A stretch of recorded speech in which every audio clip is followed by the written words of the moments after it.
Thank you, everyone. Thank you for being with us today.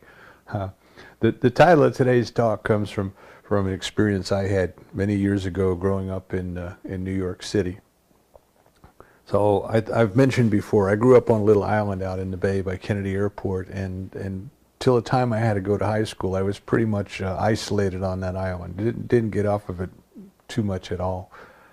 The movie theaters was about 2 or 3 towns over. We had to take a bus there every once in a while, but that was very rare.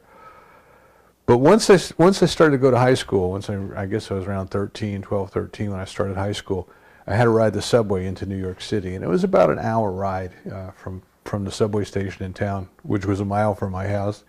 And on the train in New York, everybody had a paper. I mean, of course, now we have smartphones, but everybody had a paper. We'd all read the paper.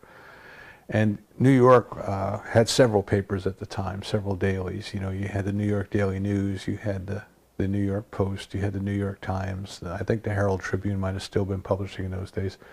But here, you know, all the strap hangers, they call those, because you were holding on to the straps above your head in the subway if you couldn't get a seat. Everybody's kind of got their paper and they're reading their paper. And we would swap, you know, so some would have the one, like the news, and some would have the Times, and we would swap. We would swap, you know, after you've read your paper, you kind of ask somebody, hey, you want to read this one, and they'd give you theirs. And that's how we occupied ourselves. If you didn't, you know, didn't have anybody to talk to, that's how you occupied yourself on the way into the city. And in the Daily News, there was a little comic strip called Pogo. I don't know if anybody else remembers it, but Pogo was about a little possum that lived in a swamp somewhere. And on the 13th of every month, the author of the comic strip did virtually the same thing every month, every 13th of every month. So if the 13th came on a Friday, the cartoon just had Pogo running through the swamp, and he was yelling, "We're doomed, we're doomed, we're doomed." The 13th came on Friday this month, we're doomed. And if it didn't come on a Friday, let's say it came on a Thursday, Pogo was running through the swamp, and he would say, "We're saved, we're saved, we're saved." The 13th came on a Thursday this month, and that was it. It was almost like he just took the 13th of the month of every month off, because he already had the comic strip drawn up. You know, there's only 7 possibilities, and I guess what tickled me about it the most is that you knew it was coming. It was the same every month. It was there. You know, you knew it was coming, but somehow you forgot. Somehow you in the course of, you know, the time from the 13th of last month until the 13th of this month, you kind of forget. And even though you opened the paper and you know, on the very front page of the paper it had today's date, you weren't really aware, you know, or I wasn't always aware that it was the 13th. So the reason for me that the gag worked so well was it made me aware of something that I vaguely remembered. Today was the 13th. And it kind of surprised me. You know, all humor requires a surprise. You know, the setup of the joke takes you one way, and then the punchline pulls you back another, and you're surprised and you laugh.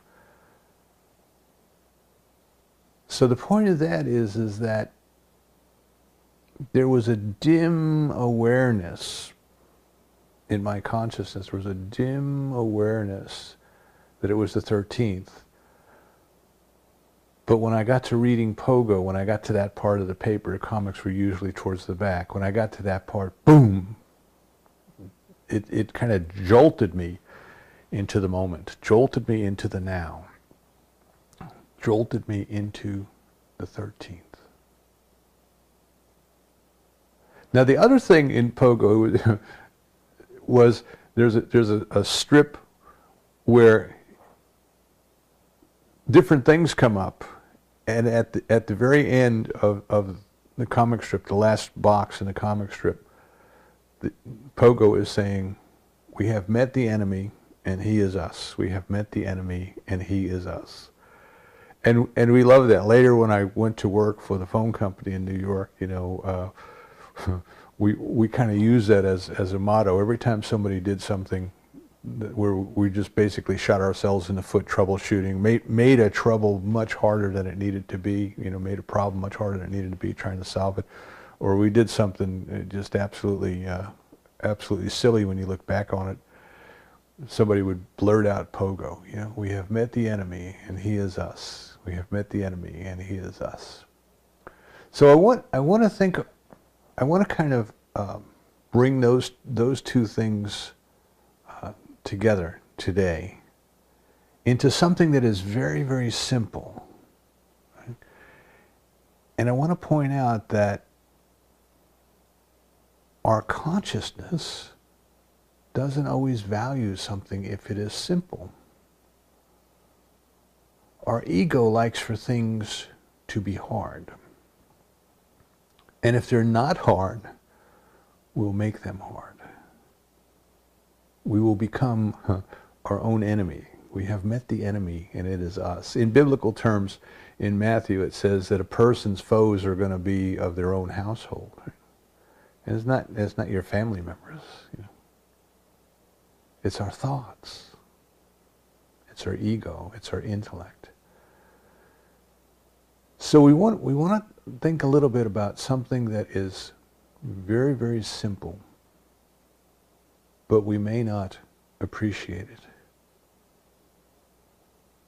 And we may, well, we are, I'll say. I'll go out on that limb and say we are. It's more than may. We are actively keeping ourselves from remembering. Right?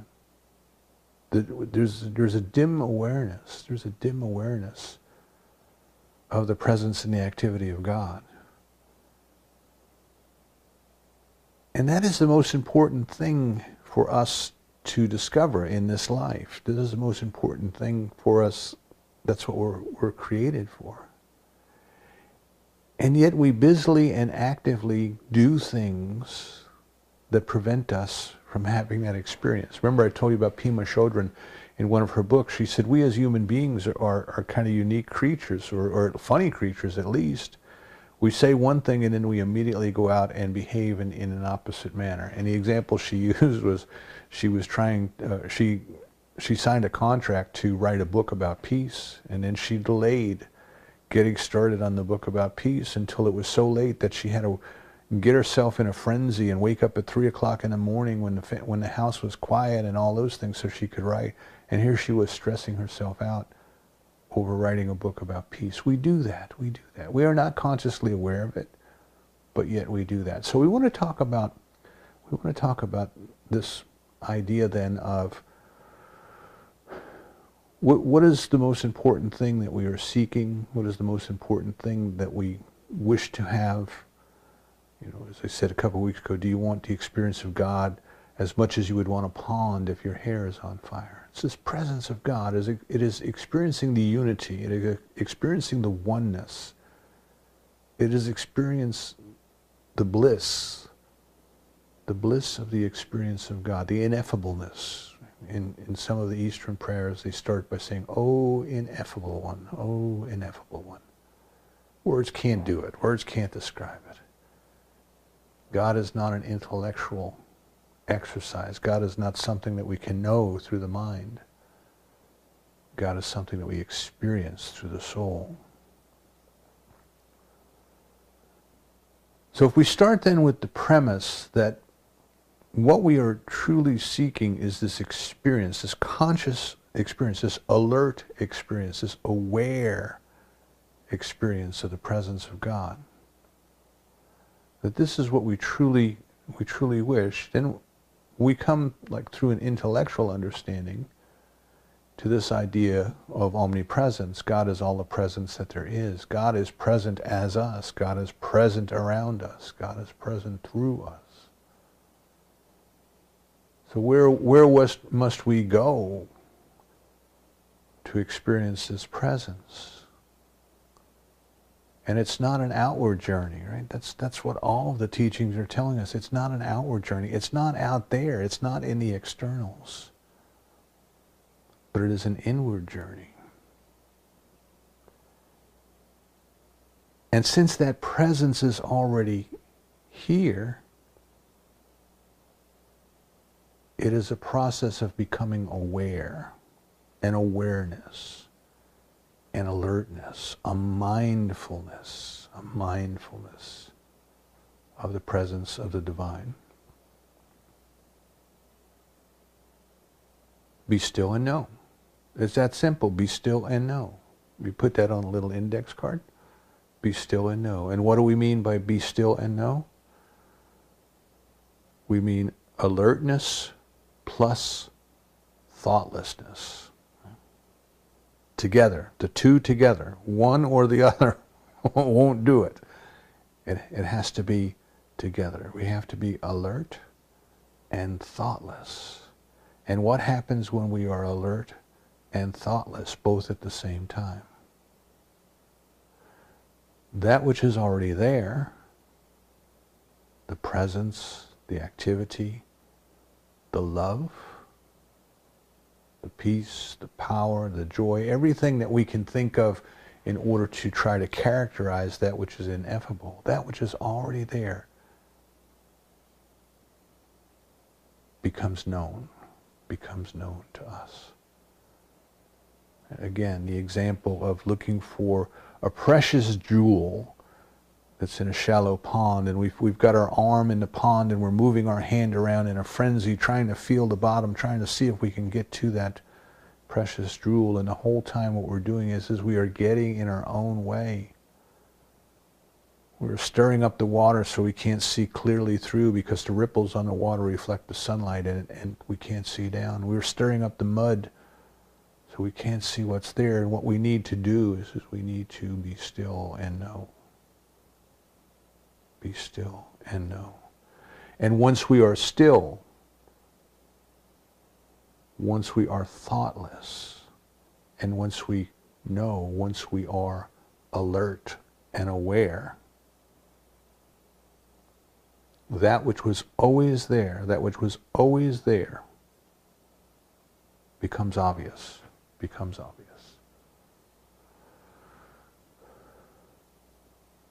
No matter how many books you read on spiritual growth, no matter how many talks you listen to, no matter how many videos or how many retreats or all of those things, I think they're all going to get down to very simply, be still and know, alertness plus thoughtlessness. It's very simple. It's very it's very simple. It's simplicity itself. We were talking a couple of weeks ago. The Shaker hymn said, "It's a gift to be simple. It's a gift to be free." That was something that came through that movement, that teaching. Simplicity. And then we have modern or modern composer, in Copeland, who takes that idea of simplicity and turns it into a score for a 13-piece orchestra and a ballet, and it becomes very complex. Now, it's very beautiful what he did. It's no doubt about it, that stays with you. But it's not simple. It's not simple.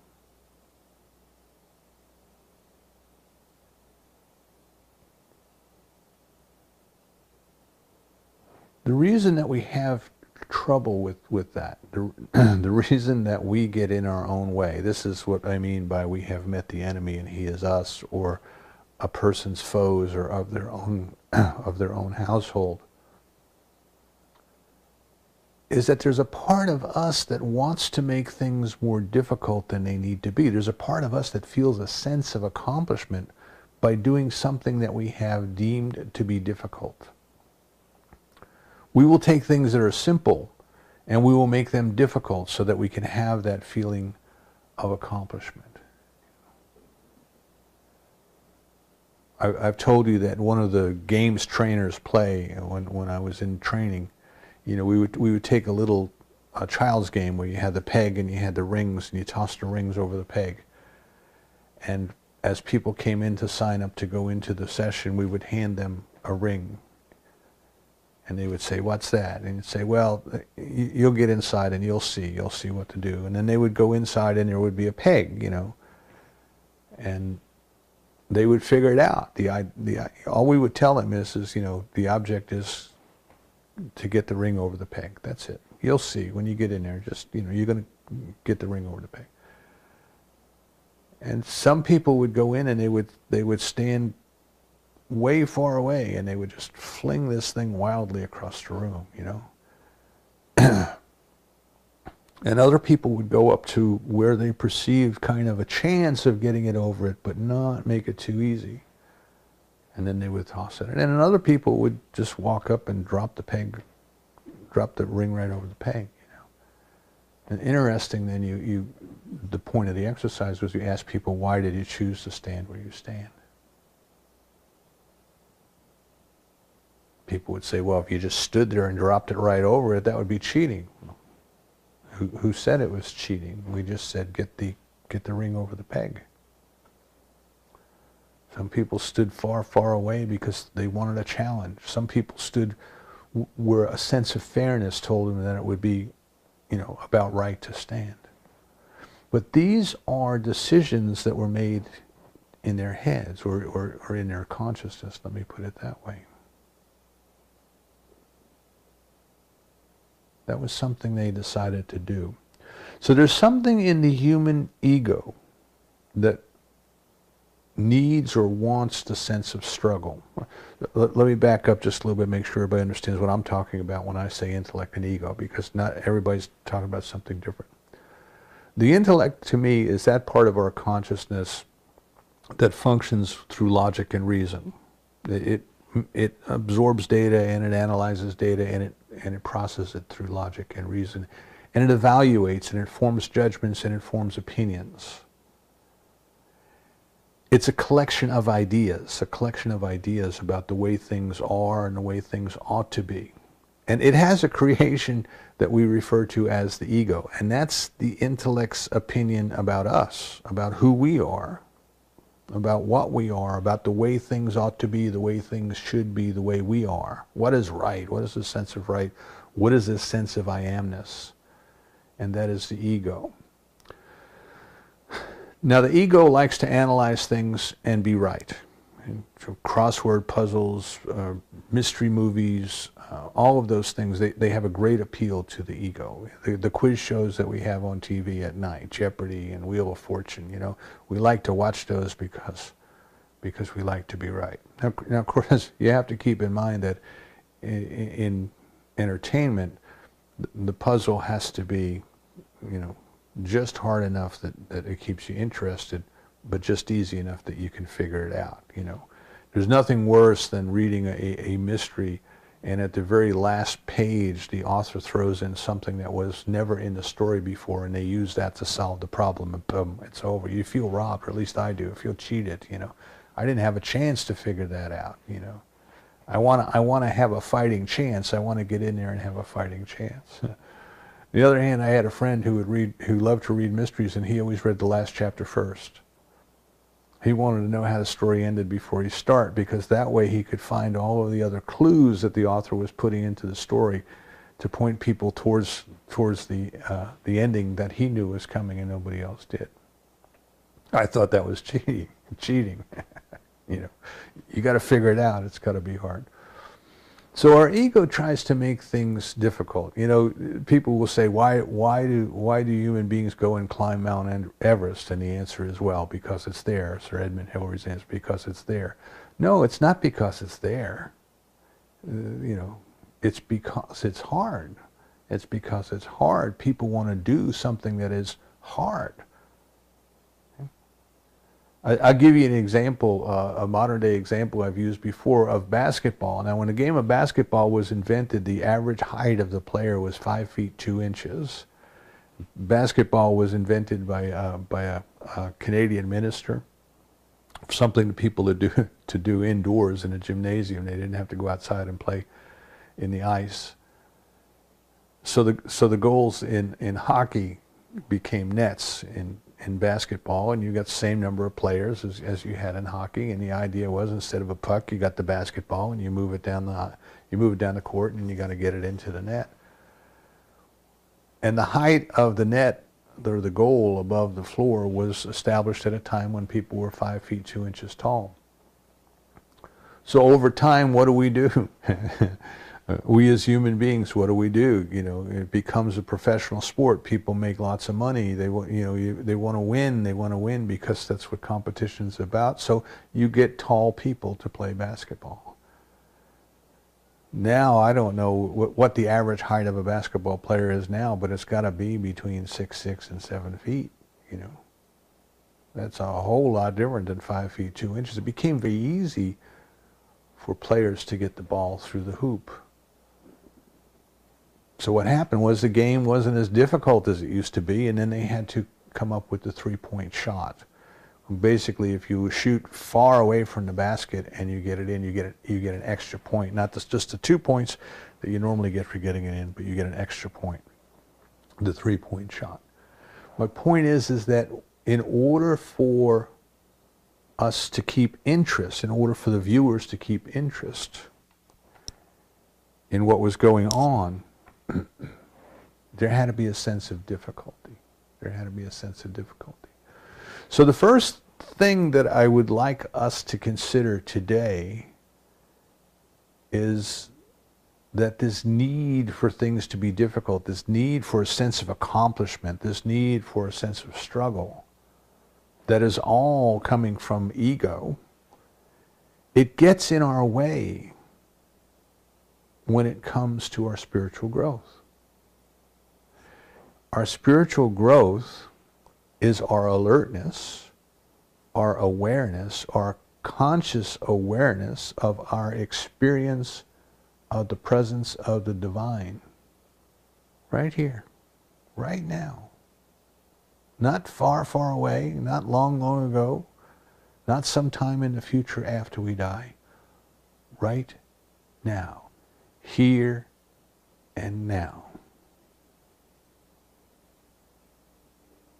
And we tend to listen to the ego, which says, no, it's got to be a struggle. It's got to be a struggle. You have to fast for 40 days. You have to live in a cave for years and stare at the wall.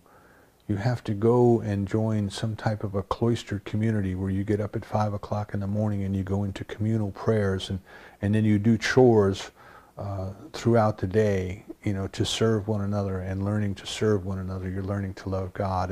And all of these different things that the ego has put around that says this needs to be hard. Now, I'm not saying that those things don't work, right? It's done unto us according to our belief. If we believe that we need to work hard and then we work hard, yes, we will have the breakthrough. Other things, some of the techniques that are invoked are designed to get the ego and the intellect to shut down and to be confused, right? So the fast for days without food, or vision quest, you know, being out in the woods. The Native Americans did sweat lodges, and all these things. They have a physiological approach to getting the ego and the intellect out of the way. But just think about that. Get the ego and the intellect out of the way. Get thee behind me, Satan. Satan is not the devil. It's that part of us which gets in our own way. So think of all of the different techniques that people have talked about. Think of the things that people become addicted to, and how many of those have to do with getting the intellect and the ego out of the way. Out of the way. So the very simple thing to consider is our spiritual practice is quite simply for the purpose of alertness plus thoughtfulness. And in order to do so, we need to get the ego's idea that it needs to be hard out of the way. We get bored if it's not hard. We need to get the ego's idea that it needs to be hard, and we need to struggle, because once we are engaged in the struggle, we are no longer being still.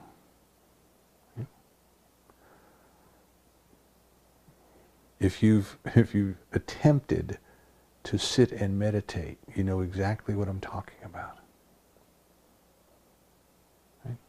What could be simpler than sitting down, inhale through the nose and count 1, exhale, inhale through the nose and count 2, exhale. Do that till you get to the number 5. Then go back to the number 1. And just keep doing that over and over and over without losing count. Sounds simple, doesn't it? Sounds very simple. What happens to us when we sit down and we try to do something so simple? Single point meditation. We just try to keep our mind with the count. All of a sudden, our thoughts get in the way, or our struggle gets in the way. You're not doing that right. No, this can't be right. This can't be this easy.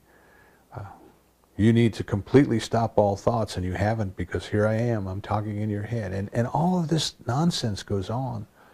You know? Do I have gas in the car to get home? Do I need to buy groceries on the way home? I wonder if the kids are okay with the babies. All of this stuff comes in and gets in the way.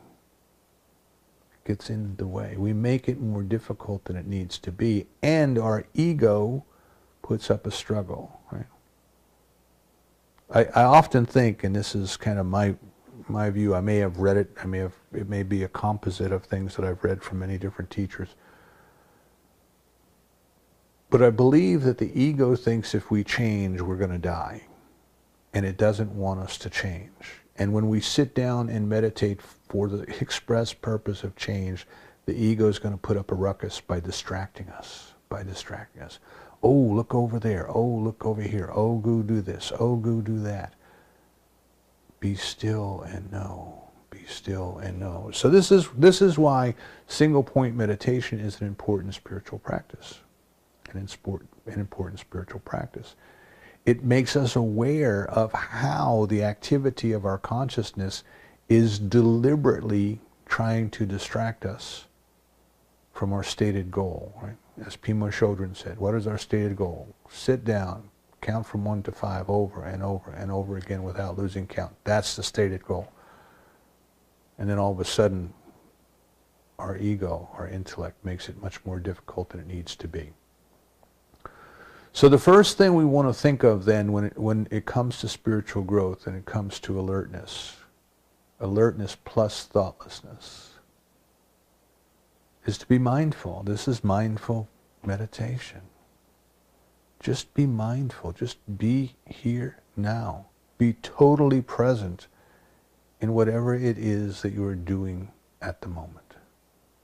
That is alertness. That is not being distracted. Now, probably very important for me to explain this, in that when we first begin this type of spiritual practice, we can get caught up in the struggle of thinking I'm not doing it right because I was doing it and another thought came into my head, and if I was doing it right, these other thoughts wouldn't come into my head, so I must be doing it wrong, so therefore there's something else I need to know, or a different teacher I need to go study with, or a different book I need to read, and yada, yada, yada. We have made it harder than it needs to be. The thoughts will most likely remain with us for quite some time, but they become less and less and less tangible to us. They become less and less and less real to us. And the example I use is the difference between sitting here watching something on the TV and being totally engaged in the program, or being in the other room and hearing that the TV is on. Still listening to it, maybe still paying attention to it, still interested in the program, but not quite as engaged as you were when you were sitting in front of the TV set. And then you remove yourself all the way down the hall. And you hear the murmuring, you hear the voices, but you're not engaged. They're there, but you're not engaged. We first sit down and meditate, sometimes we get distracted. So we're trying to count from 1 to 5, and we get to 3, and then all of a sudden we are entangled in our thoughts, as the Eastern teachers say. We are thinking about something entirely different, and all of a sudden we say to ourselves, oh, I was counting from 1 to 5 and I don't know where I am. We go back to 1, go back to 1, and just keep going. So over time what happens is the thoughts are there. We may still, however they come to us as words or as pictures or as feelings or combinations of the above, we still have a thought, but it doesn't entangle us, or we don't become engaged with it. It's there, you know, and sometimes we learn to dismiss it. Oh, look, there's a thought. That's it. Oh, look, there's a thought. And it goes. Right? So the first thing that we want to consider then is this idea of alertness, this idea of mindfulness. And the practice that we can use in order to do that is to become mindful, to become observers of ourselves, to become witnesses of ourselves. So when something arises, when something begins, not when we're in the middle of it, because when we're in the middle of it, we're in it. Right? We're in it. But when something begins, to be aware of it, just to be alert, just to be aware. You're starting to become hungry. Become aware, become totally aware of what that is. Totally alert, totally perceiving. Remember we talked about perceiving without judging, totally perceiving.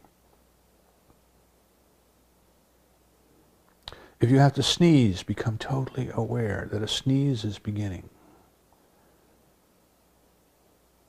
Sometimes it'll go away. Once you become aware of it, it takes it diverts the energy out of it. Right? Anger is arising. Oh look, anger is arising. And suddenly we're not angry. We're not engaged in the anger. We're not ready to vent our anger. Oh look, anger is arising. We are alert. We are aware. So this is something you can practice every day. I suggest that you pick something to practice. You know, maybe hunger is a good one for you, because we all get hungry every day. Problem is that we eat when the clock says it's time to eat, and we don't always eat when we're hungry. But if you're in a position where you can allow yourself to get hungry, right? So you don't have to stop and take lunch at 12 o'clock because that's what the job requires. Maybe when you get home in the evening, don't eat until you get hungry. Don't eat just because it's supper time. Become aware that the hunger is arising. Oh look, hunger is arising. And then go eat. And be completely mindful of what you're doing. Completely mindful. Mindfulness meditation. Be here now. Taste each bite of food. Eating is occurring. Just be there. Just be there in the moment. And do that for a month with whatever you choose. Do that for 1 month. And what you're doing is you're training your mind to be alert. You're training your mind to be aware. So we're starting with the premise that the presence of the divine is already here. As the Gospel of Thomas tells us, the kingdom is already here, but people do not see it. Why don't we see it? Because we're not alert and we're not thoughtless. We're not alert and we're not thoughtless. So let's talk about thoughtlessness a little bit. First, let's talk about the combination of two, alertness and thoughtlessness. So we fall asleep at night, and what happens is we drop into a period where we're neither alert nor do we have thoughts. So we have thoughtlessness, but we're not alert. We're not aware. We're not aware that we are without thought. Now I know that sounds crazy, but if you will go to the Internet Archive and find the Tibetan Yoga of Dreams and Sleep, is the title of the book, the Tibetan Yoga of Dreams and Sleep. There's a spiritual practice in Tibet that teaches the adherents how to become alert, aware, but thoughtless while you're sleeping. While your body is sleeping, while your brain is sleeping, your consciousness is aware, but it is aware only of itself. Pure consciousness aware of itself. So we are thoughtless, but we are not alert. So what we want to do is we want to be aware, but simply aware of awareness, simply perceiving, right? So something happens outside, and immediately, boom, it gets our attention, and there's a noise or something, and we turn.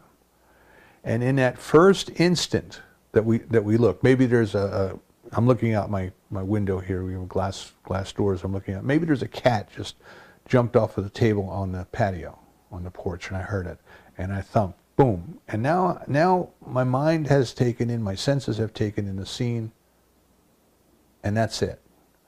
Then what happens is immediately after that, thoughts begin to intrude. Oh, look, there's a cat. I wonder if it's one of the neighbor's cats. I wonder if it's a stray cat. I wonder if it comes here often. I wonder how long was it on the table before it jumped off that I didn't notice it. And the mind goes on and on and on and on and on. But for that initial moment, there was alertness without thoughts. That's thoughtlessness. So, as I said, the ego likes to struggle. So if we say, let's sit down, let's just be still and know, let's sit down and count from 1 to 5, the ego's going to find a way to make that difficult for us. And this is according to Jim. So other people will tell you differently. So the ego keeps tricking us. It keeps throwing ideas at us to try to engage us. It tries to make it into a struggle because we believe if the meditation is to be valuable, it needs to be hard. And it doesn't need to be hard. That is an idea. That is something that we made up. And then the other thing that happens, this idea of being thoughtless, is simply don't judge. Don't judge. Do not judge. Right? So where does it say that in the scripture? Don't judge. Because when you judge, you're judging yourself. By the same judgment you mete out, you'll be judged back. You're judging yourself. Your ideas are dividing you against yourself. So we do this. If you look at what's going on in social media, if you look at what's going on in television, if you look at what's going on in the newspapers and all these things, are constantly giving us things to judge. They always start off the news every night with the "Ain't it awful?" Breaking news, "Ain't it awful? This just happened." And they always end the news every night with "Ain't it good?" There's this little heartwarming story about someone who did something really great. Every night, same, boom, breaking news, it's terrible. But it ends and everything's good. Isn't it wonderful? And then we go back to doing whatever it is that we were doing. Don't judge. Don't get caught up into the judgment. Get caught up into the awareness. Get caught up into the awareness. So here's again a technique to do that, because it's one thing to say it and it's another thing to do it. And it's the Zen parable of the man who had the horses, and he had a mare, and she ran away one day, and all the neighbors came to this man and said, "Oh, isn't it awful? Isn't it terrible? You had a mare and your mare ran away and now you don't have a horse. Oh my goodness, it's so terrible." And his response was, "Perhaps, perhaps." And a few days later, the mare came back, and following the mare was a whole herd of horses. And the mare came back, and she brought all of these stallions and these other horses, and they followed her back into the corral. And the neighbors came to the man, and they said, "Oh, isn't it wonderful? Isn't it wonderful? Your mare came back, and she brought all these other horses to you, and now you have all these other horses, and now you're a wealthy man." And he said, "Perhaps, perhaps." And the man's son got up on one of the stallions and tried to tame the horse, and the stallion threw him off, and the boy broke his leg. And the neighbors came to him and they said, "Oh, isn't it terrible? Isn't it terrible? Your son was trying to tame that wild horse and now he has a broken leg. It's just awful." And the man said, "Perhaps, perhaps." And then a neighboring warlord came by and was conscripting young men into his army, and a warlord came and took all of the young men in the village except the one with the broken leg. And then the neighbors came to the man and he said, "Oh, isn't it wonderful? Your son had a broken leg, and because of that he didn't have to go off to war with the warlord." And the man said, "Perhaps, perhaps." Suspending judgment is something that we find very, very difficult in our society. It's almost like anything that's presented to us, we immediately have to label it We have to decide, is it good or is it bad? Is it friend or is it foe? Is it right or is it wrong? And it is these very ideas of rightness and wrongness and good and bad and all of those things that we are using to judge something, to evaluate something, and they are therefore dividing. They are dividing. We have to start with the premise that God is already one, and since we are part of God, we are one with that oneness. But we are not experiencing it because we are not alert and thoughtless both at the same time. We may be alert, but our mind is running at 1,000 miles an hour. The other thing is that we can be with thought, but we cannot not be alert. So my example of, well, I'm reading the paper, but I wasn't really consciously aware that it was the 13th, you know. So we have so many things going on around us that we're doing things and we're exposed to things that are really not at the top of our consciousness. We're not keenly aware of them. And what we want to do is we want to be keenly aware without thoughts, without judgments, without evaluations. Right? This is why Rumi, in his famous quote, one that I love, he said, on the other side of ideas of right doing and wrongdoing, there is a field, and I will meet you there. There is a field, and I will meet you there. Even the very act of labeling something as right or wrong is a means of dividing. It is a means of separating. The Bible tells us that God sends the rain to fall on the just and the unjust alike. Not dividing, not separating. So we can get caught up in this incessant activity that our society throws at us of judge this, evaluate that, weigh this, ain't it awful, ain't it good, boom, boom, boom, boom, you know. And you see that playing out now in front of us. We have social media where we can see human consciousness in action constantly. As soon as somebody posts something, somebody else posts something negative. Then somebody else posts something against that person and this person. And it goes on, it goes on, it goes on, it goes on, it goes on, it goes nowhere. It goes nowhere, into nothingness. It just expends a lot of energy into nothingness.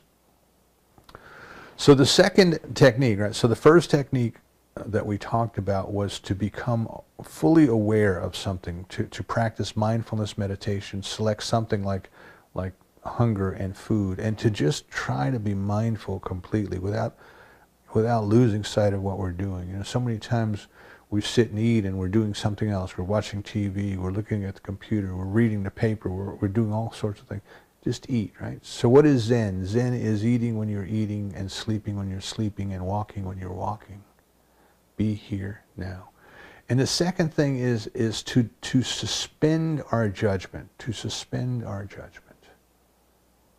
Something comes up and we start to have this tendency to say, well, ain't that awful? Say, perhaps, perhaps.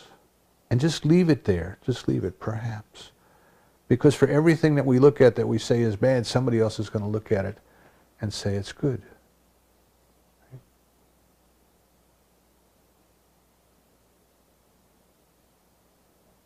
Perhaps.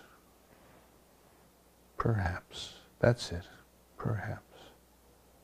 Now you may not be able to do that 24 hours a day, 7 days a week, but catch yourself. Catch yourself when you are judging something. Catch yourself when your mind immediately goes to analyzing. I love the quote. It says, stop and smell the roses, but don't analyze the fragrance. Right? That's what that means. Be there, be alert in the fragrance. Be aware of the fragrance. Be present with the rose. But don't go into this idea, well, gee, this rose smells better than the last rose I smelled, or it smells worse than the last rose I smelled, or it smells so good, I've never smelled a rose like this. Maybe I need to get this rose bush. Maybe I need to buy this from whoever has it, and I need to grow lots of them because then I can make perfume. And how much could I sell a bottle of perfume? And yada boom, bada boom, bada. Our mind is just gone. See, our mind is entangled. It's no longer present with the rose. It's no longer present with the fragrance. The fragrance we want to be present with is the love of God, the presence of God. Perhaps, perhaps. Two techniques for alertness and thoughtlessness. be aware of something when it starts before you get entangled with it. And if you find yourself tending to judge, just say, perhaps, perhaps. The last point I want to bring us to with regard to this is that many times the things that allowed us to become successful then limit our further growth. We would see this a lot in business, that people would rise to a certain level of competency in the business, and they would try to use whatever techniques they used in the past to get where they are. They would try to use those same techniques to move forward. And often they would fail because in order to move forward required a totally different approach, So we used to say it's as if they have a hammer and they're trying to make everything a nail. They're trying to make every new situation, they're trying to relate it to the old situation. They're trying to use the old techniques that made them successful. They're trying to use that to go forward, and they can't because it's a totally different situation. It requires totally different techniques. It requires, a totally different approach. So they would fail, and they would fail miserably, and not understand why. I'll just give you a quick example. One example that we used in customer service was a book by a man named Jan Carlzone, who is the president of Scandinavian Airways.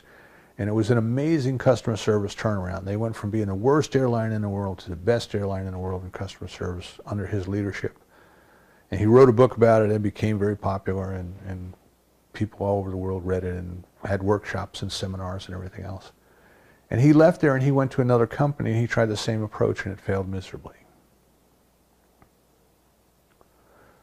We have to understand why and when certain things are appropriate, and we have to know when to let them go. This is my point. This is where I'm going with this. We have to know when to be ready to let go. Now, ego and intellect got us this far.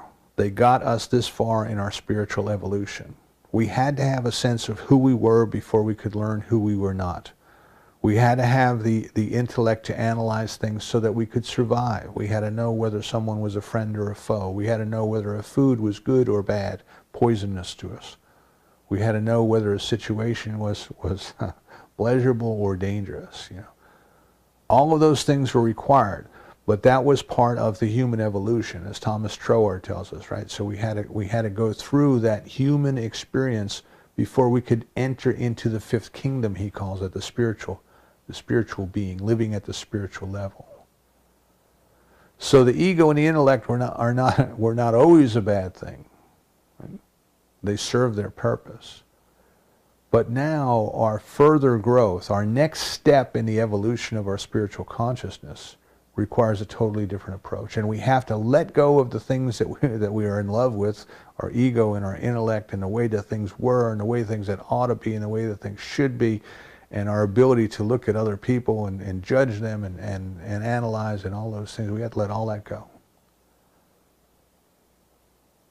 Our purpose now, our task now, what is required is alertness plus thoughtlessness. We have met the enemy. It is us. It is our ego. It is our intellect. They're not bad things, right? The razor's edge tells us that we walk the razor's edge, and it's very easy to fall off because we use the ego to tell us, or the intellect to tell us, that there's something beyond the intellect. We use the desire and the drive of the ego to take us there, but at some point, as I said last week, we must desire God with our whole heart, and then we have to get to the point where we don't desire anything. The razor's edge. It doesn't make sense. But we have to move in that direction. So the ego, the intellect's idea of who we are and what is right and what is wrong, and everything needs to be hard in order to be valuable.